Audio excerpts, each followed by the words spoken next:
Hello viewers, welcome to Daily Politics on Trust TV. I'm your host, Hamza Idris. Tonight on the program we'll be taking a look at issues in the polity, especially ahead of Saturday's governorship and state assembly elections. Politicians are currently in a last-minute move or horse trading, tightening loose ends and wooing the electorate. And to discuss some of these issues, we'll first be speaking with the Action Democratic Party governorship candidate for Plateau State, Dr. Sani Dawo. Welcome to the program, Doctor. Thank you very much for inviting me to the program, Hamza. We received with shock, let me put it mildly, that yesterday you collapsed your structure into that of APC in Plateau State. Is that correct? It's very laughable. How can we collapse our structure? Haven't just completed a tour of the 17 local governments of Plateau State.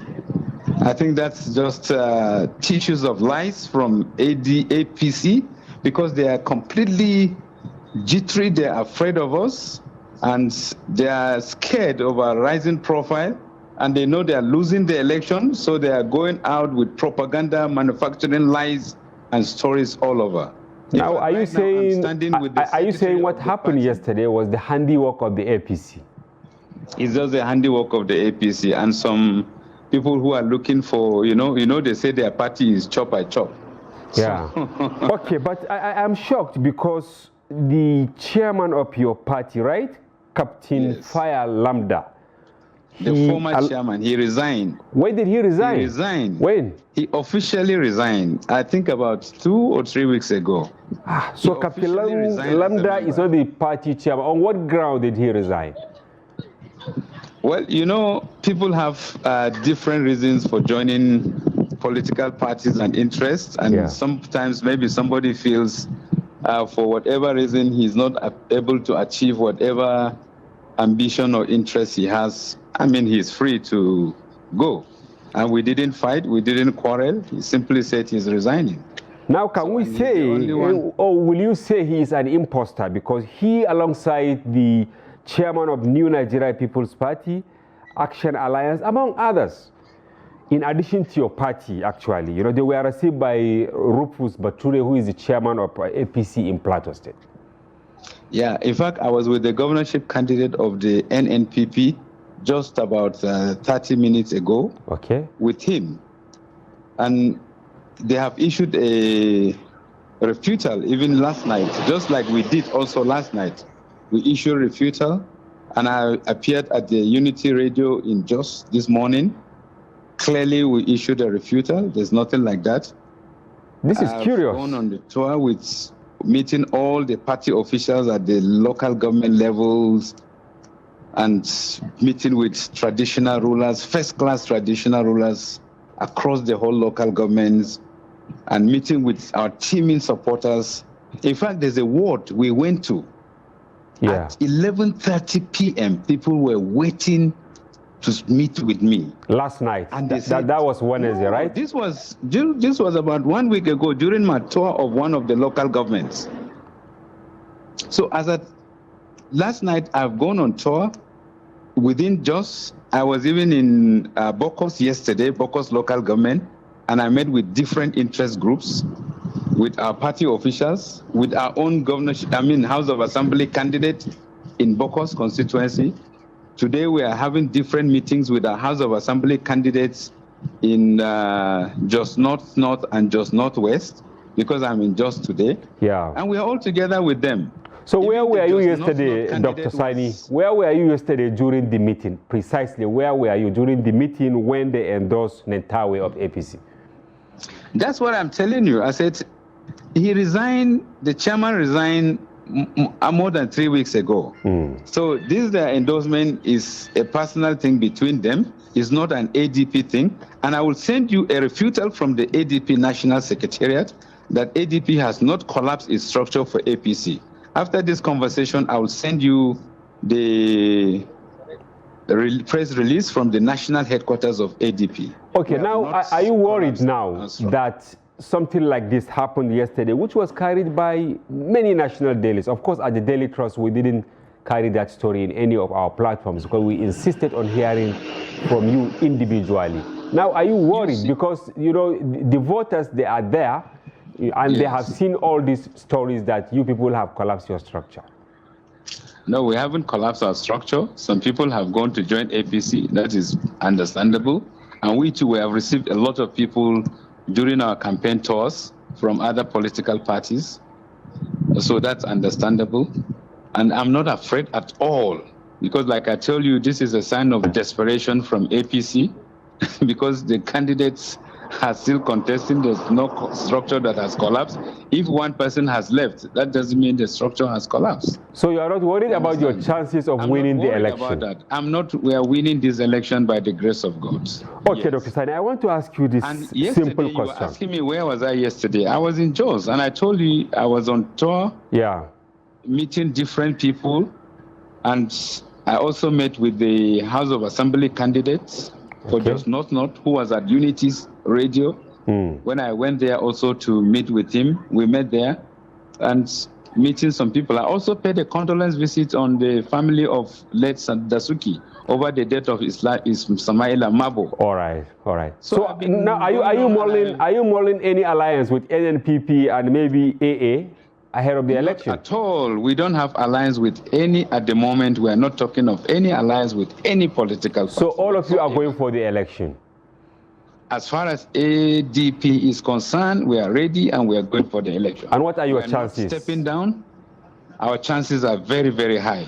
Okay, I want to ask you this question. I'm the only candidate who has visited more than 110 wards across the whole local government in this 2023 election. Okay, Dr. Sani, it is becoming a trend now in Rivers, in Kano, in Katsina, smaller political parties, sorry to use this word, collapsing their structure into maybe APC or PDP or Labour Party.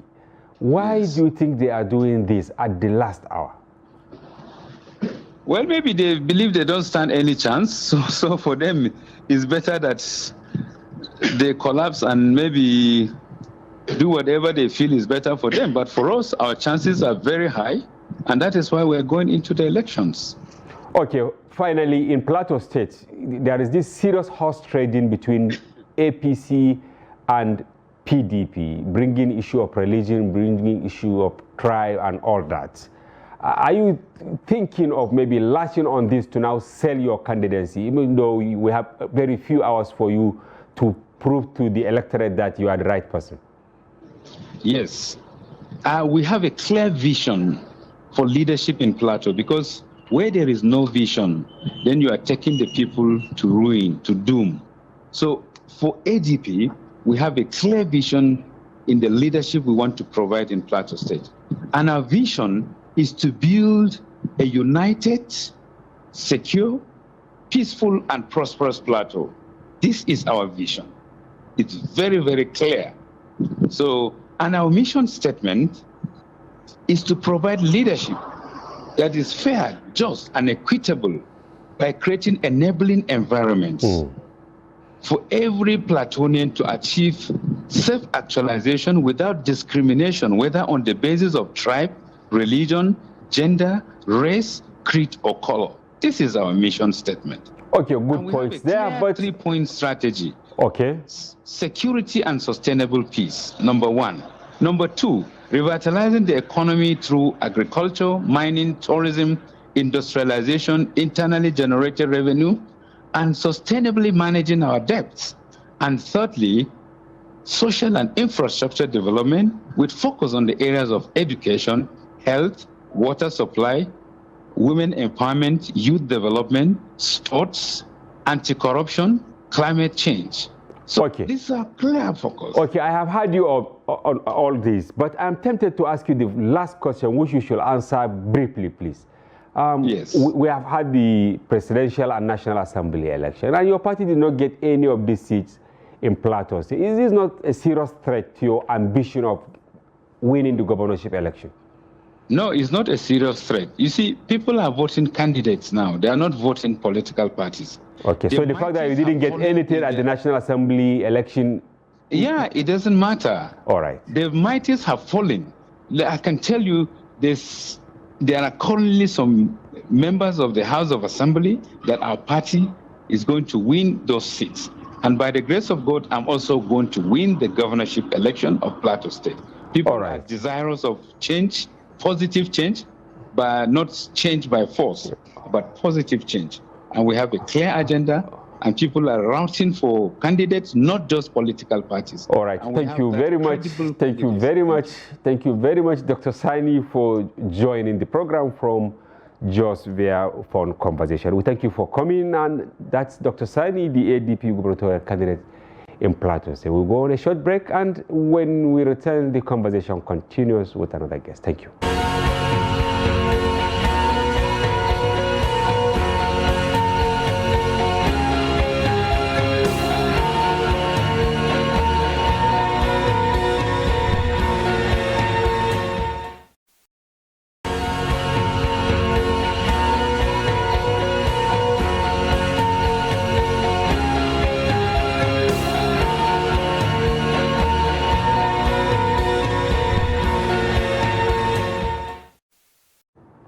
Welcome back. We are now joined by Ahmed Shuaibu Garo Gombe. He is the Special Advisor on Information and Strategy to Governor Inuaya Haya of Gombe State. He joins us from Gombe via the telephone.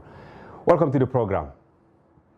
Yes, it's my pleasure, Malhamza. How are you? Alhamdulillah. So how are you managing the accusations and counter-allegations ahead of the election? We have very few hours to go to the polls, that the party, I mean the ruling party APC and your governor, that they are trying to suppress voters, they are trying to rig and all that.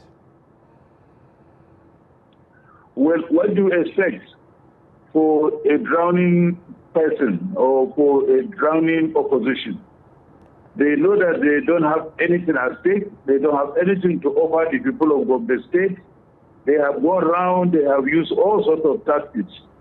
Now, the only thing that is left for them is propaganda, cloning of voices, and misleading the public, and all sorts of allegations that are leveled against His Excellency. So, we are not bothered. It's part of the game which they have introduced, sadly, in this part of the world. So, but as far as His Excellency is concerned, he is unruffled and he remains committed. All these are distractions as far as we are concerned. Okay, you think the voices that have been flying around, that the governor was communicating with some people, they are deep fake? Of course they are fake. They are fake.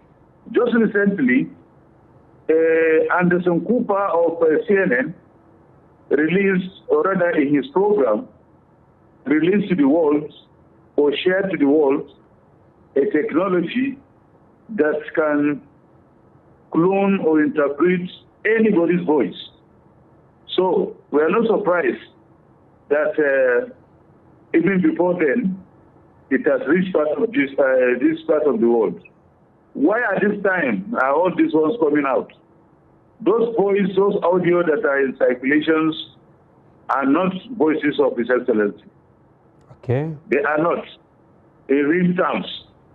So they should go and find out where they got it from.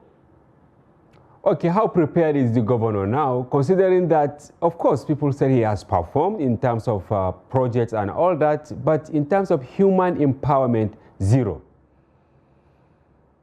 It is not true. I do not know what are the index, what are the characteristics of human empowerment. Okay. I do not know which school. Anyone who thinks who is still having the belief that His Excellency has done nothing in terms of human empowerment, and that person claims to be educated, I think he should go and ask for a refund of his school fees.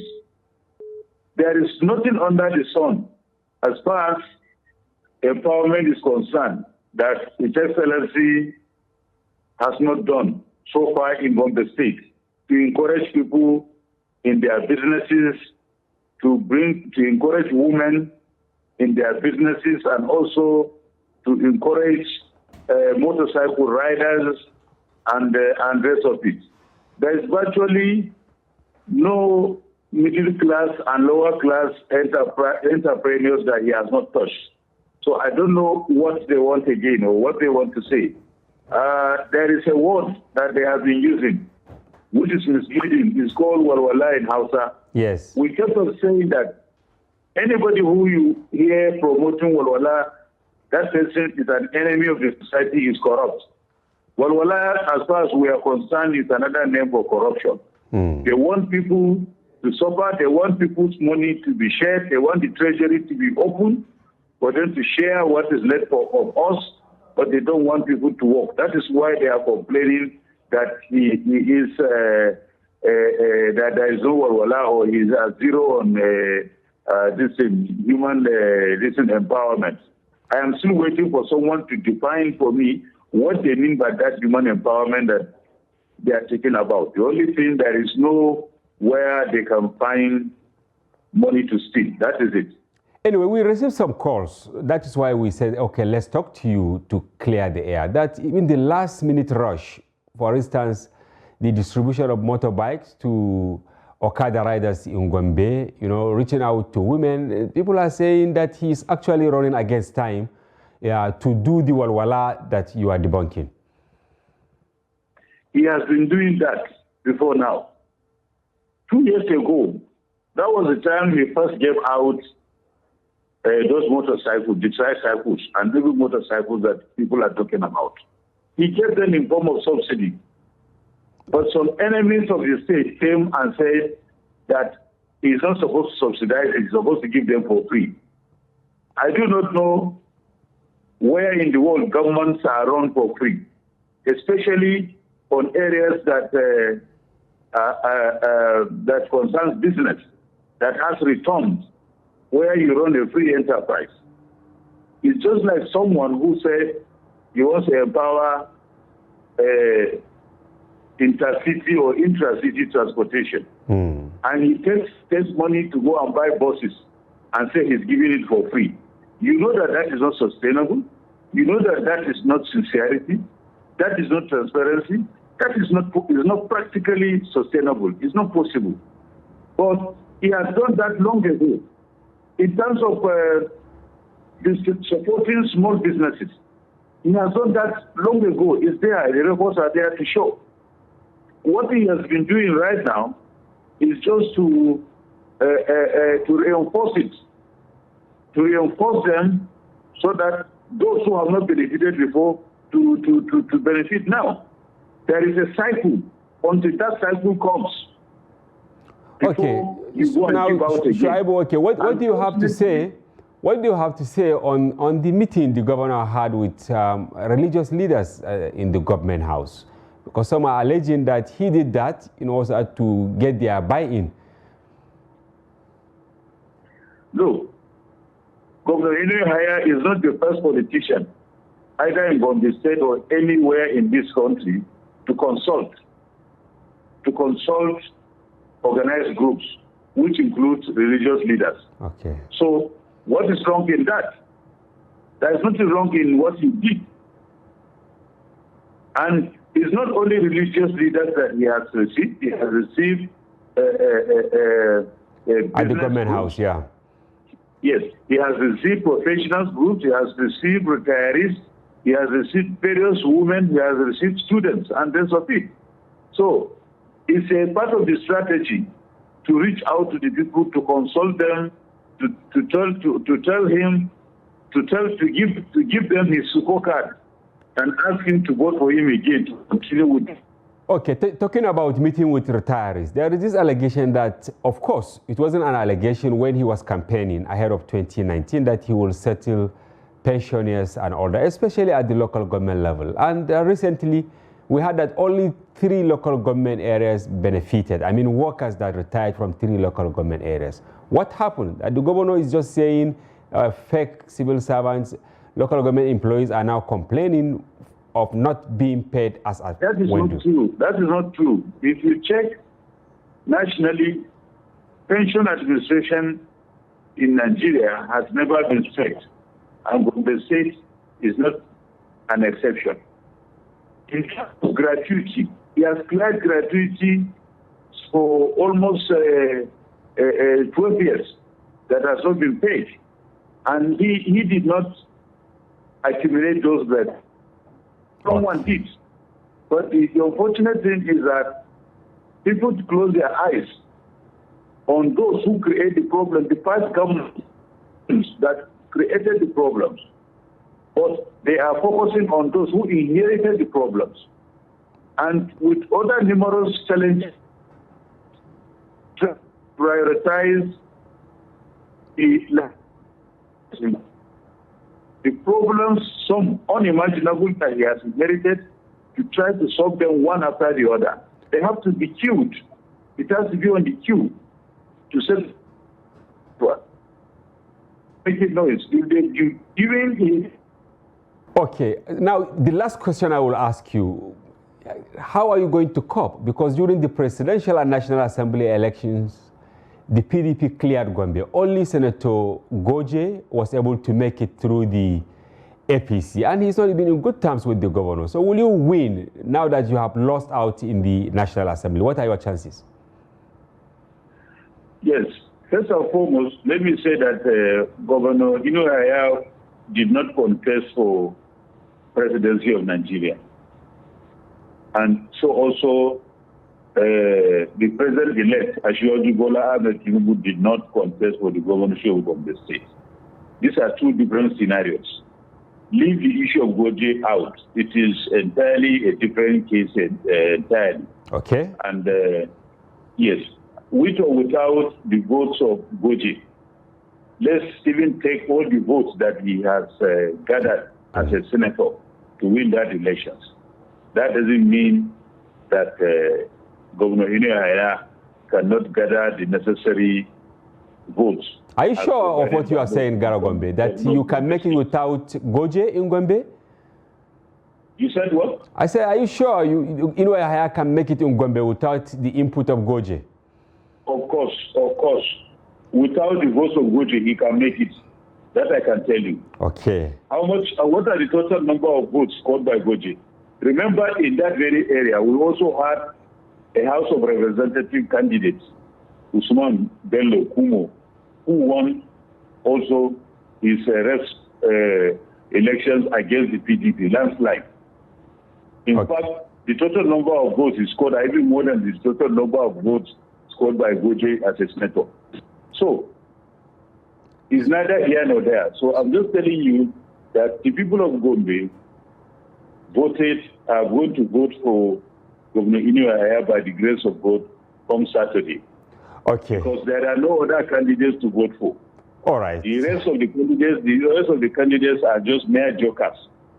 So you have confidence in your candidates? I kept on saying, all right, the governorship of Gombe State is not for kindergarten. It's for matured minds and it's for experienced hands. All right, and thank you. The people of Gombe State would not miss the opportunity of returning Governor Inuaya to office to continue the good works that he's doing, despite the fact that we lost the presidential elections in Gombe. All right, thank you very much, Ahmed Garagombe, Special Advisor to the Gombe State Governor on Communication and Strategy. Thank you for joining us. Thank you. Thank you, Hamza. My pleasure. Yes, and viewers, we will go on a short break. When we return, the conversation continues. Don't go away.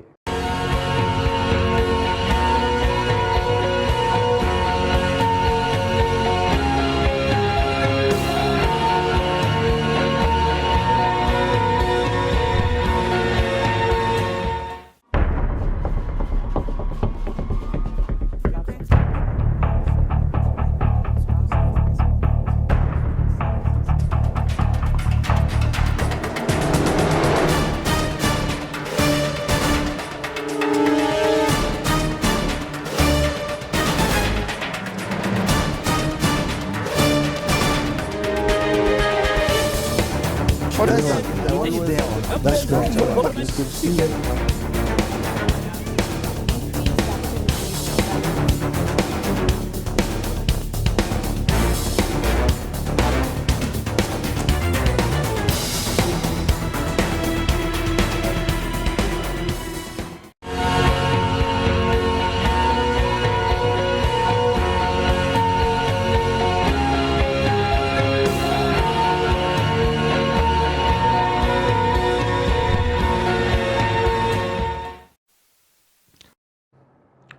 Welcome back. If you are just joining us, this is Daily Politics on Trust TV. Do well to follow the conversation across all our social platforms on Facebook, Instagram, and watch us live on YouTube. We now have in the studio Emmanuel Osemeka. He's a public affairs analyst to shed more light on some of the salient issues we earlier discussed with Gara Gombe and the ADP gubernatorial candidate in Plateau State. Welcome to the program, Mr. Emmanuel. Good evening, and thank you for having me. You have heard what these two key actors spoke on. Maybe we should start with Plateau State, and we only took these two states as an example because we can't go, but it's a representation of what is happening across Nigeria. Yes. In Plateau, for instance, now they said some parties have defected to the ruling party in the state on the eve of election, right? What is your take? Why is this happening across the country? Unfortunately, if you cast your mind back, to what happened on the 25th of February, that's the presidential and the National Assembly election, the outcome, most specifically, of the National Assembly election, it still leaves a lot of, bitter pills in the mouth of the seasoned politicians. Most especially where, at least at last count, about 8 or 9 governors who were seeking a bid to the National Assembly completely lost it. Yeah, from Taraba to Cross River. It's amazing. This is unprecedented in the history of Nigeria, where sitting governors who are seen as emperors, political emperors. I mean, they rarely lose elections because they hold the age. Don't forget the much touted structure which the Labour Party was, mocked with. Unfortunately, this shows clearly that, to a very large extent, the voting public have become the employers of labor. So, as a result of this, a lot of political gladiators are jittery today. And you also recall that the issue of money politics. Yes. The vote buying, it used to be vote buying that was the biggest issue. But today, what I have christened, what is going on is what I've christened party buying. Where so we've moved from vote buying to party buying, where you pick some element of a particular political party with a candidate. Yes. And you get them to come on air and take probably live broadcast and announce that they've collapsed their structures or that they are forming an alliance. And it's unfortunate because from the politics I know in Nigeria, a political party cannot form an alliance with another political party at the state level. It has to come from the national. So every other person is on his own now, is that correct? That's what it's looking like, because this is an act of desperation. Exactly what is happening on the plateau today is an act of desperation, just like you have in Gombe and you have across every And as you heard him, the gubernatorial candidate, Dr. Sani, he said the chairman of his party that purportedly led other stalwarts to defect of sort to APC left their party more than 2 or 3 weeks ago. But all of a sudden, they appear to, you can't eat your cake and have it. The reality is that the Nigerian politicians have become somewhat, I'm using the word advisedly, desperate. And desperation brings about carelessness. A lot of them are no longer calculative in their strategies, if they ever had one. Because most often what we see is that it's a question of how do we win. Yeah. It's about... It could be do or die. However, just win. And at the end of the day, let them go to court. And you know that, look at, for example, the very first, off-cycle election we had came from Anambra State, where someone held sway for 3 years. Yes. 3 years of 4 years tenure. So you imagine when the court declared that the election that brought in this particular person 3 years ago is null and void. And in the eyes of the law, it's assumed that it never happened. Yes. So which means erase his name in the annals of governors. Don't ever mention him. Likewise, the issue of Amechi emergence. Yeah. You had someone on the saddle for like almost 2 years. Yeah. So the truth of the matter is that our politicians behave irresponsibly because of the level of desperation and the level of greed. These people, because this is happening in almost all the states. Absolutely. You see, in Lagos, for instance, I saw 9 political parties. I think it's 10 to, 10, okay, to the ruling party, yes. Okay, now, if you go to River State, it happened. I saw this late ADP, right? Yes. Just today, they moved to PDP. Yes. What is really the problem? Don't they have conscience? You are going to election in less than 48 hours. After all the campaign and all that, will they have the courage to now face their people and say, this is the reason why I said, let me support this stronger candidate? It's very unfortunate that even all this endorsement or alliance that is being pronounced on the pages of newspapers and, of course, in front of television screens, it doesn't change anything at the polling unit. Oh. Because today, it is one man, one vote, in the real sense of it, because beavers will ensure that happens. And it also gives that core responsibility to Independent National Electoral Commission to ensure that the beavers work as seriously, that we do not have the same or similar accusations that happened on the 25th, where many observers clearly observed that a lot of places beavers were jettisoned and people just voted, or people all kinds of things happen. Yeah. As negating the provision, the guidelines of INEC and of course the Electoral Act, and still INEC took those results and announced them. So the idea really is that you can't just come in today's Nigerian electoral jurisprudence. You can't just come and say this political party is shifting with these people or they are moving with these people, because at the end of the day, it is the populace that will vote. Without your PVC... And you think Nigerians are no longer gullible? The voting population. The question I asked often is, when I see this, we're forming an alliance, an alliance. The question I ask is, why is the alliance always with the ruling party in the state? Why is the alliance not with the opposition party? Or the leading opposition party? Well, in Gombe, which we also cited an example earlier, it is actually the other way around. Some people are now moving to PDP because, of course, I asked the special advisor, you heard him responding when I said the opposition, they're taking the National Assembly seats. Gombe was just an example. Yes. If you look at what is happening in Bauchi, it's really scary. Yes. In Kano, they have removed commissioners of police posted there 5 times within one week. Do you think Nigerians should have confidence in what we're about to witness on Saturday? Unfortunately, I think we brought this upon ourselves. When I say we, I mean the inability of the Independent National Electoral Commission to manage the fallouts of some of their frailties over the years. Because I'm not even going to say it's exclusive to the 2023 election. Okay. Repeatedly, INEC has perennially had logistic challenge. It's been a perennial thing with despite INEC. Repeated assurances. Exactly. And this is the most expensive election Nigeria has ever prosecuted. Exclusive of international support, exclusive of the multilateral and bilateral support. Meaning the freedom in real sense is there. Yeah. So INEC ought to have been not just independent in name, but in practice. And so by extension, some of the things that INEC did, which they were not even able to manage to communicate adequately, created this huge vacuum within the political spectrum. Are you trying to create a nexus between the desperation of some politicians? I'm not actually tightening it to governors only. That's what I'm saying. All the politicians. As a whole, there's no exception. There's no saint amongst all the politicians. If you, in the Gombe we're talking about today, the sitting governor, Governor Inua, was a member of PDP.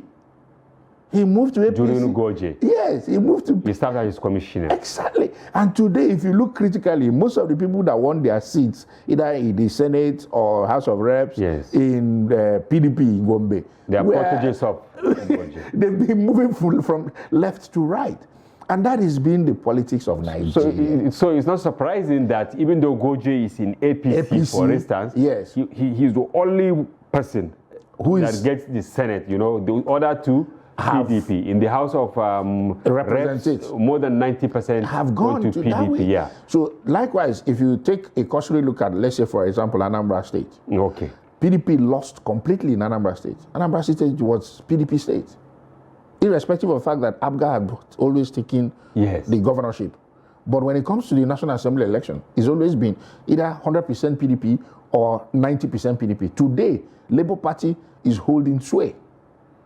PDP has just one House of Rep seat, So how is it going to look like during the governorship election, considering what you said? For instance, in Anambra, Labour Party, it has held sway, right? Yes. If you go to in Benue, APC has. If you go to Kano, it's NNPP. Yes. Some people are saying this will not necessarily be the same during the gubernatorial election. Oh, absolutely. It has never ever been the same. If you take a look at history, past elections, for example, in Lagos State. Yes. APC has always lost in Lagos, but always wins the gubernatorial. APC has always lost the presidential election in Lagos, but always wins the gubernatorial in Lagos. So the question is it that the people vote in a certain way when it comes to presidential and vote in a certain way? The answer is yes, because at the level of gubernatorial, it's local. And there are specific variables that determine how it will swing. So, for example, I know the dynamics, for example, has changed in certain states. Yeah. But if you're looking at states like Plateau, which is our main focus, Plateau has been for a very long time a PDP state. Yes. Until Lalong came, who also is a member of PDP in the past, came in and broke the chains. Yes. And APC took it for 8 years. Today, Plateau is almost 100% Labour, with PDP also making a very strong showing. So if you look at how the dynamics, of course, they have quite a number of results, the contest that will still be repeated and all that, by the time it's completed, we'll know. But critically, the governorship candidate of Labour Party, Dako, looks like the man to beat in this particular election. But even though there are a lot of strong candidates. I monitor what's happening there also closely. The PDP guy is also very good. Yeah. The APC candidate is going to be a very strong one. So the people will determine for sure. But you know that they have experienced massive insecurity for a very, very, very long time. And that takes me to the fear, because people are already agitated, even though the police IG today issued, should I say, maybe riot act to his men on what to do on the day of election. Do you think people will come out and vote, going by how the actors are hurling insults at the rhetoric is not helping in any way, to encourage the already dampened Nigerian electorate. But the truth is that there is a reality that I believe resonates with almost every citizen who voted on the 25th. Yeah. And of course, those who didn't vote on the 25th. Yeah. Because the reality is that, one, if you feel bad that your candidate did not win on the 25th, it meant that because you didn't vote, that's why. Okay. So this is like a clarion call. Yes, it is time for you. So there's no way you will not be more interested in your state. You must be interested in the person who is going to go into the state assembly to make laws on how the funds of the state, which belongs to you, is going to be expended. There's no way you will not be interested, or you should not be interested in who becomes the chief executive of your state, who will superintend over the affairs, or who will be in your years. State House of Assembly, who represent your constituency. Exactly. So if you felt bad that the person you wanted to win the presidency didn't win it, then you have more responsibility now, especially for those who didn't vote, to care about who. It is time you get ready to come out on the 18th and cast your vote. Protect your vote quietly, peacefully. Because the reality is that when we discovered in many places where people cast their vote and stayed put quietly, the result counted. But where people cast their vote and go home, most often, it gives room for all kinds of things and all that. So you cast your vote, protect your vote, stay there, ensure that the vote is counted and the results are entered into the Form EC8A and, of course, transmitted using the beavers transmitted to the IREL. If it does not work, all of you should follow it to the collation center and ensure that the numbers being entered into the collation sheet truly reflects what you did at the polling unit. Okay, finally, what message do you have in 1 minute or less to these political parties that are, should I say, killing themselves by saying, okay, we have endorsed this, we have endorsed that? Because Nigerians, the confidence in Nigerians, rose after the presidential election. That okay, at the National Assembly, for instance, we're going to have more than 7 political parties. Very diverse National Assembly. Yes, but it's like it is shrinking now as we head for the gubernatorial election. So I'm going to pick the words of former President Goodluck Jonathan. You cannot force yourself to rule us. We will vote you to rule us. Period. Okay. So you mean that political parties should retract, for instance? Exactly. You are coming to rule us. You are begging us to vote you so they can be our leader. But you cannot force us to rule us. You cannot kill us in order to rule us. You have to beg us. You have to be humble.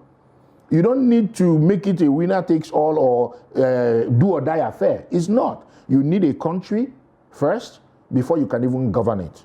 Yeah. So it's important. Peace must be the watchword across all political parties. Okay. And the interest of the people must come first. Okay. Now, in the southeast, for instance, I don't know, even though it's reflective of what happened across the country, this voting along ethnic lines, and what do you think is the implication of this? So, over time, the polarization of the nation, Nigeria, has made quite a number of people within, especially the very uneducated, the unenlightened, to go in the direction that they are swayed by those who they look up to. And that is why most often we say that those who consider themselves leaders must truly lead by example. Disinformation and fake news and half-truths will never help you because it will come back to bite you. So the reality is that most people do not understand the history of the nation. They don't know where the country is coming from. They have no understanding of the true reflection of the history of Nigeria, which has shaped our today. And they do not know that what we do today will shape our tomorrow. And most often, these people, run towards the ethnic protection, not knowing that they are exposing themselves, to the vagaries of, what should I call it? Selfish, supposed leaders. Because it's all self-serving. Which is sad. It's all self-serving. There's no way you would want your people to vote on ethnic line as against on competence. What you need, the reason why you're here is because you're competent. You have capacity. Thank you for the compliment. We brought you because of your competence. That's the reality. So when you say because this person is my brother, does he have competence? Can he do the job? Or can she do if it's a woman that can do the job and she's not your brother, my brother, let her or she go there. Because Jonathan was president for 5 years. He didn't do one thing for Bayelsa. Not one. He didn't do East-West Road. He didn't complete the second Niger Bridge. Buhari is from Katsina. He completed second Niger Bridge. He's doing East-West Road, sir. Wow. So it's not about your brother. It's not about your ethnic group. It's about the collective good of all. That's what we should watch out for. So what is really taking the attention of the politicians? Because they are the people who are swaying the opinion and thinking of the electorate. Why I ask this, and deliberately I am moving towards this before the end of the program, is because it's going to play out again. During the presidential election, it was terrible. People voting along religious and ethnic colorations and all that, which is really bad. So how should people now, for instance, in Benue, let me use this as an example. You can see, to the surprise of many, APC had its way, despite all the bashing by the governor. Do you expect this to be, because I see Benue as a very good example. Yes. Now, what do you expect for the governorship in Benue, for instance? Is it going to be the same? APC having its way, or PDP will encroach, or Labour Party will have its way at the end of the day? Benue State is quite an interesting state to look out for because they have a very interesting candidate in APC, the Reverend Father. Yeah. Very interesting. But this boils down to the issue of religion, or don't you think so? Well, religion. So it's not about the political party, but about the individual. But don't forget that APC won in Benue, and the presidential candidate of APC was a Muslim, and they had a Muslim vice. Wow, an interesting case there. Yeah, so I think that sometimes people, yes, vote along. There are specific locations you talk, I'll tell you clearly, yes, they vote on ethnic line or they vote on religious line. There are certain places you see that is a mixture of either here or there. For example, if you go to Enugu State, in the past it has always been, everything PDP. Yeah. They don't care who or Whoever. whatever. And don't forget, Labour Party's movements that you see today is because of the presidential candidate. So most of the people who lost to Labour So Party... you also share this, yes, that it is about OBD, that's why they say OBD, not Labour Party. No, people were, what are we, the Labour president, okay, president, who is the person, I don't even know who is the senatorial candidate. I don't even know, they don't vote Labour. We call it Shinkapa that So mixed grill. It's what is happening, what happened to Labour in this election, and most likely it may happen, but it may not go across. Okay. Because the narrative has changed a little bit, because Labour Party is preaching, P2B and the obedient movement is preaching competence and capacity. Yes. And not just about just Labour Party. That what they are looking at is to move Nigeria forward. It's not about the party must win everything. But it's like they depleted that argument in the outcome of the election. You see some people that don't even have legislative experience or even technocratic exposure winning elections, and we're going to battle with that at the National Assembly. Well, unfortunately, that's what you get. But the truth of the matter is that the National Assembly as an institution also has a way of making the representative function, because you'll be given legislative aid, and of course the bureaucracy will support you one way or the other. So there are funds for that. One way or the other, you must be able to. Otherwise, after 4 years, they will kick you out. Okay. Do you expect money playing some role with the relax of the Naira policy and all that? Oh, absolutely. It's the reason why you're seeing the alliance and collapsing of structure. Yes. Is money that is playing already. Are you sure? It's money. Not patriotism. I beat my chest to tell you it's money. People have been greased. Their palms, their pockets, their accounts have been greased. That's why you see a party that has a gubernatorial candidate and legislative candidate, they come out and throw their gubernatorial candidate under the bus because they've collected money, or gubernatorial candidate alleging that the gubernatorial candidate of the other party is more competent. I mean, didn't you know he was more competent before you took the ticket?